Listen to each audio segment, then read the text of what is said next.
Oh, I love it. What a great presentation, even though pre-recorded again. Thank you. Please give a round of applause. Way to go, Lenny. Wish you were here, brother. We got some tough topics, but we also have some light ones. But overall, you're going to learn, you're going to grow. And that's what it's about. That's how you become unstoppable. So coming to the stage for this next presentation, I learned a lot from this couple. They are extraordinary. And what they're about to talk about is an intersection to what Candace talked about. And it relates to that supply and demand. I am very honored to have some extraordinary presenters. So thank you, thank you, thank you. So we are honored. This beautiful, amazing couple is Tom and Michele Weaver. They both have an extensive bio, and I would be up here and y'all would be like, okay, there's no reason for them to come up. So just know that Tom's life intersected with a very tough topic, which is pornography and sexual addiction. And then Michele is going to share how it all intertwined. But God is able, he is good. What the devil meant for evil, let me just put this there. What the devil meant for evil, to destroy this marriage, to destroy the family, God not only healed, delivered them, set free, but now they are turning back because they're unstoppable, helping other people in their recovery. And it's turned into a ministry. Your mess becomes a message and becomes a ministry. That's how God works. Lord have mercy. You don't get I'm going to save the preacher for Pastor Rob tomorrow. My goodness, don't get me started. But I'm going to introduce this lovely couple. Please come to the stage. The title of their presentation is called Weathering the Storm. Weathering the Storm, Tom and Michele Weaver. Oh, thank you so much for getting that. And thank you, Jennifer, for everything that you do and for all of us and all the people that you affect. Oh my gosh, give it for Jennifer. Wow. Amazing, amazing girl. Love you, love you, love you. And we just want to thank you for asking us to do this. It's such an honor and a privilege to be able to be here and talk about partner betrayal. It's a topic and the sex addiction. You know, it seems that people talk more about sex addiction, but they don't talk about the partner and the betrayal and the trauma that comes with that and what it does to the woman.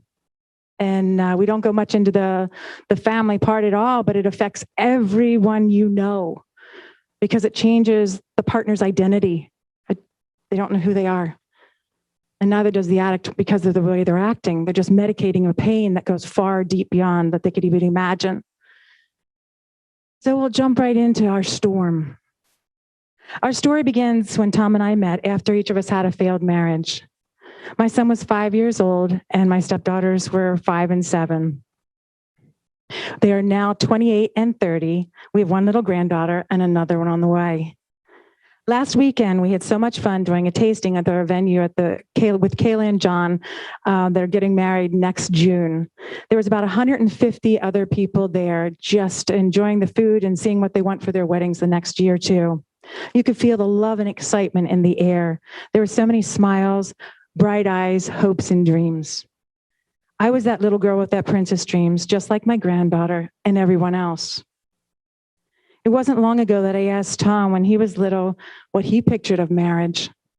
The funny thing is, it wasn't much different than what I had. We both wanted to have a spouse to love us beyond words, someone to share every adventure and build a life together as a team. Together, we thought we would weather any storm. Sure, every couple knows life isn't a bed of roses, but we believed we'll be able to work through anything because we were in so much love, right? We had a beautiful family and life, so I thought. The big house, the black picket fence, with the pool, 3 kids, a dog and 2 cats, a boat and a Florida home. Tom had his own company, and I worked for the company at home. For 16 years, I thought my life was normal. The ups, the downs, the fights, and the makeups. I would tell myself everyone has them. But marriage is like the weather. You have sunny days, cloudy days, rainy days, stormy days, tornadoes that come and go quickly, and the hurricanes that last for days, and the damage can last for months and years. My best friend told me one day, the outside of my life looks so perfect. No one would ever know the struggles that I have and the answers that we didn't have. Things just didn't make sense, and yet the cycle continued. We moved to Maryland in 2014. We loved it here. I remember Tom telling me he's never been happier. This was our little piece of heaven. Our family was happy and healthy, and we were living on the water and enjoying life. Then came August 16th, 2015. It started as a beautiful, hot summer day. But in a blink, my life, our life, and my family's life was over as we knew it forever. I looked at my husband standing about 100 yards away on the pier, and I saw these big black eyes staring at me, stone still. His body just didn't move. Minutes later, he came into the house, angry and difficult. It had to be the Holy Spirit that put it on my heart to ask if he cheated, which of course he denied. Then I asked for his phone, and you can only imagine what happened then. This was my first D-Day, and D-Day means Discovery Day, when I started to learn about his second life, but it also meant I had a second life that I didn't know about. I felt such gut-wrenching pain in the pit of my stomach. The pain began to run through my veins and deep into my bones. It was as if a dump truck just unloaded boulders all over my body, and I couldn't breathe, and I couldn't move. My body slid down the backside of the couch that I was leaning on. My life just flashed before my eyes. What is my life? What just happened? What is happening? Who am I? Who is he? And my husband doesn't even want me. My life was an empty book with no meaning, and we were living two separate stories. I loved him and hated him at the very same moment. Here he is, the person that promised to love and protect me until death do us part, was the one that was causing me all this pain. He promised I knew everything for 2 short weeks. I wanted to believe that. I even tried to go to church with him, but I couldn't hear God with him sitting next to me. So we went to 2 separate services.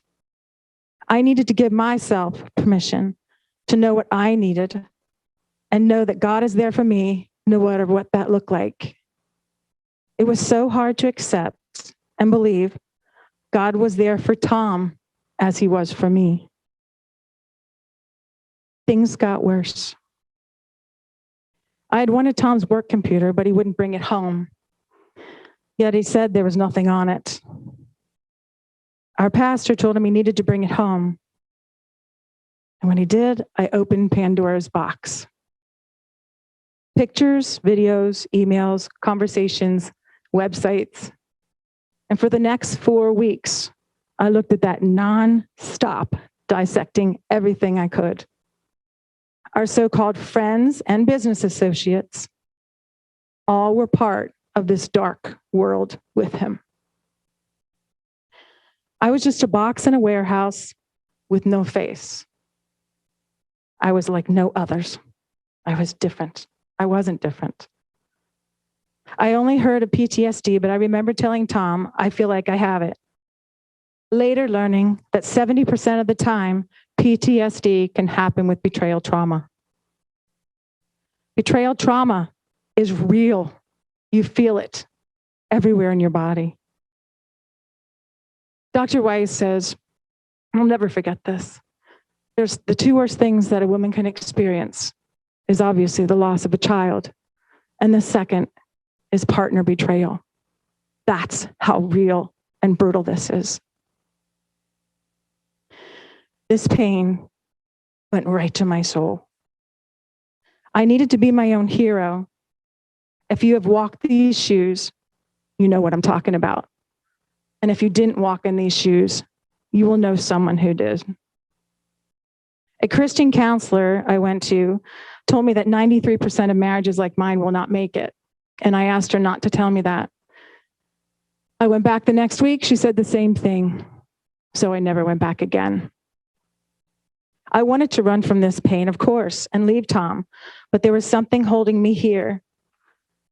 I've learned to trust my gut and my God, and whatever has to come, even if it meant for staying now or divorce later, that I will know He gives me the answers. And here we are today.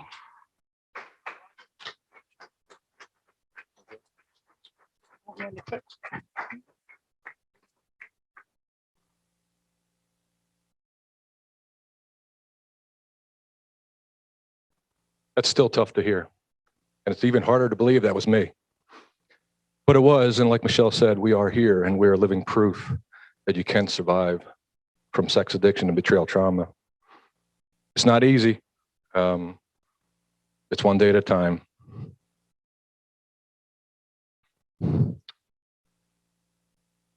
Sex sells, as they say, and I bought it hook, line, and sinker. I lived in a life of denial that I had a problem, similar to what Will was sharing earlier. Deny, deny, deny. Even with the undisputable truth that Michele mentioned about the computer and the overwhelming amount of evidence of the life, the secret life I was living, I swore that wasn't me. That wasn't me doing that. I pinky swore, which is significant for us in our family, to pinky swear. I swore in a couple other things I do not want to mention right here, but I swore that was not me. But reality hit home when I saw everything that was there on that computer, and the reality of my past behavior was right in front of my face. My eyes were open. And we went through a lot of big, bad, horrible times. But God picked me up, and He pulled me out of the depths of an ugly behavior and sexual brokenness that I lived in for nearly 40 years. We had a lot of adversity in our marriage, trying to navigate through this, knowing where to go or not knowing where to go. Michele wanted me fixed. She wanted me fixed now. She wanted us fixed now. And when she wants something now, she wants it now. But we didn't know where to go. We didn't know what now looked like. We had no idea. But we did realize we needed to change, and I needed to change. God conveniently exposed me to the hardcore realities of who I was and the depths of the crap and the life that I lived. We watch a Conquer series a lot here in this church with one of the groups that we do, and in there, Ted Roberts, the main character, says he's a pilot, and he lets go of the joystick when he's in a downward spiral. And he says, you just have to let go. And I had to let go of my past and move forward into recovery. God was there the whole time with us. It was just amazing, the story of the little nuggets that He dropped for us along the way. One of them was the mustard seed of faith. Michele, in the early going, went to the pantry as we're having a discussion, and I don't know what the discussion was or what led up to it, but she got mustard seeds out of the cabinet, and she threw them at me, and she said, all you need is a mustard seed of faith. Despite everything that I had done to that point in our marriage for 16 years, she was still there, building me up and trying to get me help. It was a humbling walk, but it was a hard one. So a little bit about before the now, let's a little bit about the how and what took me there. Go to those pictures. This is a illustration of a church sanctuary. Typical Sunday morning, everybody dressed for church and sitting in the pews. Nobody identified as any kind of sexual brokenness or anything like that. Statistics show, go to the next slide, the orange-colored people are the men that struggle with sexual brokenness within the church or struggle with pornography within the church. That's about 2/3 of the congregation, or 2/3 of the men, I'm sorry. Next is the women. Women struggle too. This is not just a male problem. Women struggle with pornography and sex addiction. About 1/3. So now we got the women in there. Next slide is all the people affected directly with pornography or sexual addiction. The men, the women, over 2/3 of the church. What they don't show is the next one. Is the ripple effect, the outreaching effect of all the behavior of those 2/3 or more people within the church that are struggling in one way, shape, or form with some type of sexual brokenness. The ripple effect affects so many others. They didn't have it colored in those illustrations, but I guarantee you it probably affected everybody in that church, because what one person does, the ripple effects that it had with me, with Michelle, our kids, now our grandkids, our extended families, it's overwhelming. So with that, 68% of men do struggle, 30% of women struggle, and 50% of pastors struggle. Youth is unbelievable with what you have available in your back pocket right now. First exposure is around 8 years old for any child with a cell phone to pornography. Pornhub stats, and I don't want to get into too much about naming certain things, but we stole these slides from a friend of ours who was here last October and spoke, but from Undone Readout, so give them credit for this slide. 23 billion watches in 2016, just to this one site. That's 2016. So in 2016 to 2017, it went up to 28, I can't read it from here. 28.5 billion visits. 2018, 33.5 billion visits. So it's escalating each year. 2019, 42 billion visits to just this one website for pornography. It's just, the statistics are staggering. So next slide is, these are all the, back up 1 second, if you go to 2020, which the statistics aren't even in yet, COVID year, can you imagine what those statistics will be now? It'll be mind-blowing. But this is all the new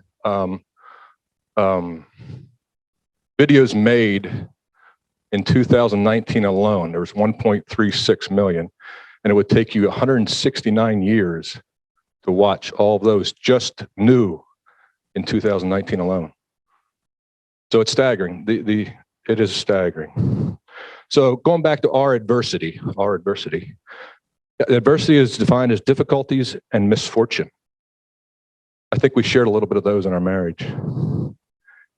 Brene Brown says that trust is a stacking and layering of small moments and reciprocal vulnerability over time. Trust and vulnerability grow together, and to betray one destroys both. To betray one destroys both. I destroyed both, and it came to light in 2015. So what helped us walk through this journey together? One thing, and I'm not sure if I even mentioned it above, but only 7% of churches deal with any kind of, or have any kind of program for sexual addiction or brokenness or betrayal trauma. One thing that helped us in 2015 was this church.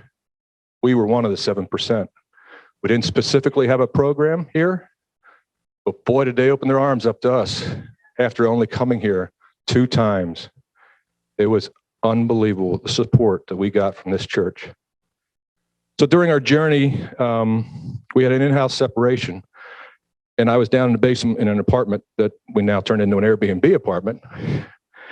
But in the bulkhead of that apartment, it said, I think this is by Helen Keller, there was a quote on the wall, and we rented this house when we first came down here, and not knowing we're going to stay here, and then we bought the house. When I went down in the basement, not knowing it was there before, I saw this quote on the wall. Faith is the strength by which a shattered world shall emerge into the light. Our shattered world emerged into the light in 2015. I was as sick as my secrets, and I had a lot of them. I'll get the next one. Truth was always a struggle for me. From day one, in my early childhood, I didn't want to face reality. But to reach intimacy and healing, it starts with truth. Truth is, I don't know if you can see this or not, but this is the pyramid of intimacy. Truth is the base of the pyramid of intimacy. And Michele needed my truth. She needed to know what her life was made of, what she had lived with for 16 years, the secret life behind the scenes. I didn't want to give it, as she said. Pastor Rob was pretty adamant about bringing that computer home, which had a lot of stuff on it. And he was pretty adamant about telling the truth. I think at one point he even asked me, does she need to know any more? And I think I said, she knows it all. Pastor, that was a lie. She didn't know it all. She only knew a fraction. Through this whole journey, Michele just wanted the truth. And that's what we tell people, and that's what we tell women in our groups and men in our groups. The wives just need the truth. You need to be honest. It's the base of the pyramid of intimacy. You can't start if you don't have truth. But when you're sucked into this, you don't want to tell the truth. Then people are going to know who you are. You know, Michele could have shared so much more of her story. She only shared bits and pieces. And boy, it's still hard to hear that. But she could have shared so much more. But she just wanted the truth, be able to see what she was living with. She would always say, I can take the truth. I can't take more lies. And I still continue to bury it. She just wanted the truth. So what did I have to do? I had to look into myself. I had to look into who I was. What was that core root of the issue? They call it the empty man statue. I don't know if any of you, I'm sure some of you have heard this or seen this or read about it, but it's an empty man and it's a statue, and it illustrated who I was. I was that empty man, and I needed to know why something so catastrophic to a relationship and the woman I loved or pledged to love or vowed to love and protect, like Michele said, would want to do such things within the context of our marriage and before God that I prayed or I vowed not to do. I had to investigate what that was. What was a driving force? See, brokenness, sexual brokenness, or any kind of brokenness or addiction, you know, I'm calling it brokenness, but truly it's an addiction.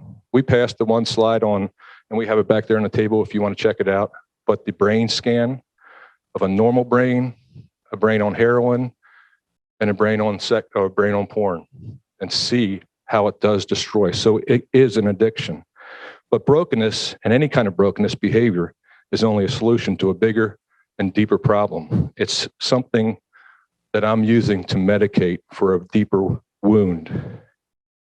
That helps you find, when you look back in, you know, it can be anything. It can be drugs, alcohol, work. It can be a ministry. As you saw, or as I said, 50% of pastors struggle with pornography. So it can be anything. It's just what's available during that time to fill that empty hole that you use then to medicate the brokenness in your life. It's a great visual story. And if there's trauma, trauma is real. Trauma does have a bad rap. Why? Everyone thinks trauma is all the catastrophic life events. Trauma is also the little lacks and the little whacks that happen every day of your life from day one, from you start growing as a child. We call them whacks and lacks. Trauma is not what is done to you, it is what is done within you when it happens. And I found so many different things. And my parents were great parents. Michelle's parents were great parents. But there was also something within that was not getting met by me. And I filled that hole with something else that almost destroyed my marriage. Back to the pyramid again. Once you dive into the truth, and what we call disclosure when we do work with couples, is disclosing all the truth so that the spouse knows what they're dealing with. After truth comes safety.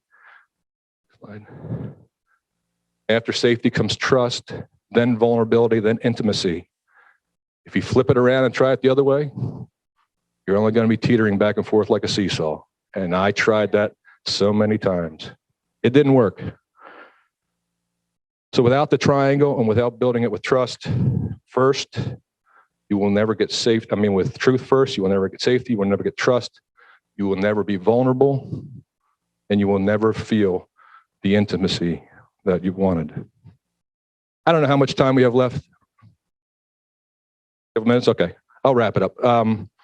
The biggest thing, though, and we have a Gottman sheet over there on the table, which is an extraordinary resource that shows some different things that are so true within couples. But betrayal can be defined in so many ways. It's not just the catastrophic betrayal that Michelle and I experience. It can be little whacks. It can be softer whacks. The cause or the medication that we use to medicate that trauma and that betrayal is what we need to look at. If we don't look at it, unaddressed and unresolved trauma will not go away. Time does not heal all wounds. If it goes unaddressed, your relationship will suffer. You will build resentment, and resentment, if you look at the Gottman paper over there, leads to contempt, which is one of the most damaging and dangerous of the four horsemen. I think we were a good example of where that can lead. So I read The Utmost about 2 weeks ago, and this was something that really stood out to me. It says, God does not have his child immune from trouble. He promises, quote, I will be with him in trouble, Psalms 91:15. Doesn't matter how real or intense the adversities may be, nothing can ever separate him from his relationship with God. In all these things, we are more than conquerors, Romans 8:37. Paul was not referring here to imaginary things, but to things that are dangerously real. Unaddressed adversity will result in the door opening to the adversary. He will get his foot in the door, and he will tell you lies, and you will believe them, and it can destroy your life as well as the lives of others. So don't navigate this alone. Talk to somebody. That's what we do with the groups. Our ministry here at Faith Bible Church is reaching many, many people, and that's a picture of our ceremony from this past August. We don't call it renewing the vows. We call it a providential ceremony because the first vows didn't work for us. So we had our new ceremony celebrating a new life together. But don't, for all the women here, and it seems there's more women here than men, if you've ever walked this journey and you walked it alone, just know that it wasn't your fault. It wasn't Michelle's fault for what I did. I made those choices. I walked that road without her, and it was nothing that she did or didn't do in our marriage. It was all on me. So I validate all the women if they have walked that journey or any other journey. There's no journey too large that God can't handle. He's got it all covered. And I just continue to support and thank Faith Bible Church because we are living, breathing proof that a miracle has happened in our marriage and continues to happen every day. Thank you very much. And why I said about the intersection is because many people don't realize when when their sexual addiction or watching pornography, they're thinking, well, I'm just behind a computer or a magazine and I'm not hurting anybody. But what they don't realize is that, and Candace, you can back me up, for a sexual exploited human traffic victim, many times their first experience is for those pornography videos. So the person who it's feeding the supply and demand. It's feeding the supply and demand. And that's why we have such a huge problem and many people don't realize it. I have a friend, and I shared this with Faith Bible Church in January, and I just, again, appreciate them supporting the ministry. In New Jersey alone, during 2020, during COVID, online pornography, sexual addiction, and trafficking went up over 200%. 200%. So COVID-19 created the perfect storm for so many issues that people didn't even think about. So again, we must be informed, we must be involved and educated, and awareness is the key.